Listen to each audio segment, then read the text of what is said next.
Hello all, welcome to objection overrule by law. ఈరోజు మనం ఒక ముఖ్యమైన కేసుల గురించి మాట్లాడుకుందాం. That's belongs to family law. There are two majors. ఆ అమ్మాయి ఒక అబ్బాయిని ప్రేమించి she loved him and they went away from the home. They run away from the home. వాళ్ళ ఇంటి నుంచి పారిపోయి పెళ్లి చేసుకున్నారు.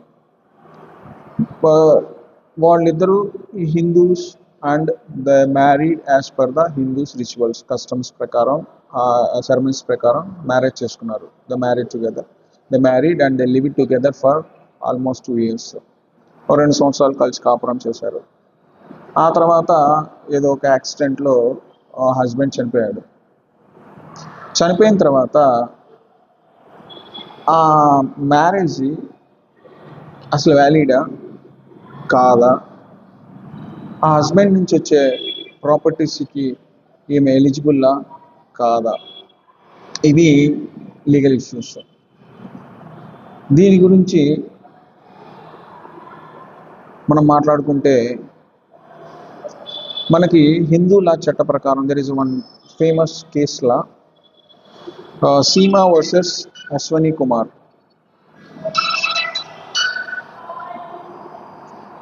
ఆ కేసులో ఏం చెప్పిందంటే సుప్రీంకోర్టు,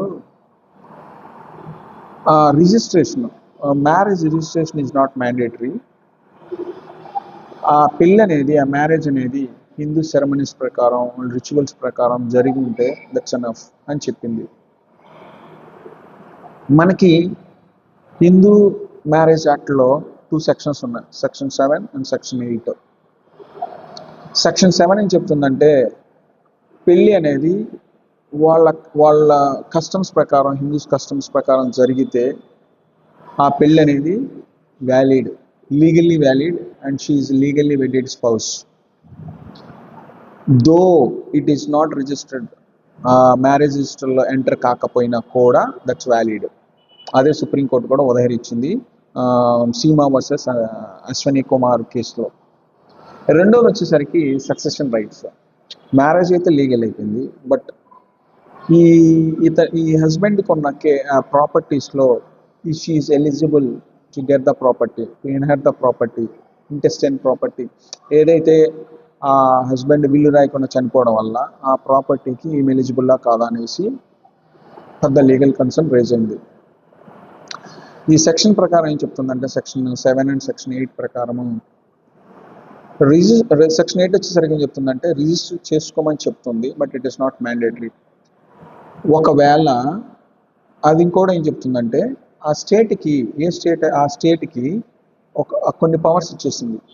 ఆ మ్యారేజ్ అనేది రిజిస్టర్ చేసుకోవచ్చా లేదా, అది మ్యాండేటరీ ఆ స్టేట్లో అనేది, అది that left to the state. ఆ స్టేట్ ఒకవేళ మ్యాండేటరీ చేస్తే then the marriage has to be registered. ఇప్పుడు ఒకవేళ కర్ణాటక చూసుకున్నా, ఆంధ్రప్రదేశ్ చూసుకున్నా, మహారాష్ట్ర చూసుకున్నా, హిమాచల్ ప్రదేశ్ చూసుకున్నా, తమిళనాడు చూసుకున్నా, ఇలా కొన్ని ప్రదేశాల్లో మ్యారేజ్ అనేది mandate to be registered. So వీళ్ళిద్దరూ ఆంధ్రప్రదేశ్లో ఉన్నోళ్ళు. సో స్టేట్ లా ఏం చెప్తుందంటే, it has to be registered. ఇప్పుడు ఈ మ్యారేజ్ అనేది రిజిస్టర్ అవ్వలేదు. సో వీళ్ళ పరిస్థితి ఏంటి? సో సెక్షన్ 8 ఏం చెప్తుందంటే, though the state frame the rules to make the marriage to be registered, అంటే కొన్ని పాలసీస్ పెట్టినా కూడా, ఒకవేళ అది రిజిస్టర్ చేసుకోకపోయినా కూడా that marriage is legally valid until. Section 5లో మ్యారేజ్ అనేది ఎలా చేసుకోవాలి కండిషన్స్ పెట్టున్నాయి. ఆ కండిషన్స్ ఫుల్ఫిల్ చేస్తే that marriage is legal. So that ఆ అమ్మాయిని ఫుల్లీ ప్రొటెక్ట్ చేస్తుంది to get the properties from హస్బెండ్కి. ఏవైతే ప్రాపర్టీస్ని ఇన్హెరిట్ చేసుకోవచ్చు, వస్తాయి. మరి మ్యాండేటరీ ప్రిన్సిపల్ ఉంది కదా, స్టేట్లో రిజిస్టర్ చేసుకోవాలి అని ఉంటే, రిజిస్టర్ చేసుకున్నందుకు when both of a couple, both of that couple violated that state policy, దానికి పెనాల్టీ ఉంటుంది. నువ్వు రిజిస్టర్ చేసుకోలేదు కాబట్టి penalty to get it the registered. అంతేగాని దాని ద్వారా వీళ్ళకి, ఈ విడోకి, ఈ చనిపోయిన భర్త నుంచి ఏదైతే ప్రాపర్టీస్ వస్తాయో అవి ఆపేటటువంటి అధికారం ఎవరికీ లేదు. So the marriage is legally valid until they followed the Hindus' customs and ceremonies and process duly, then the marriage to get legally valid.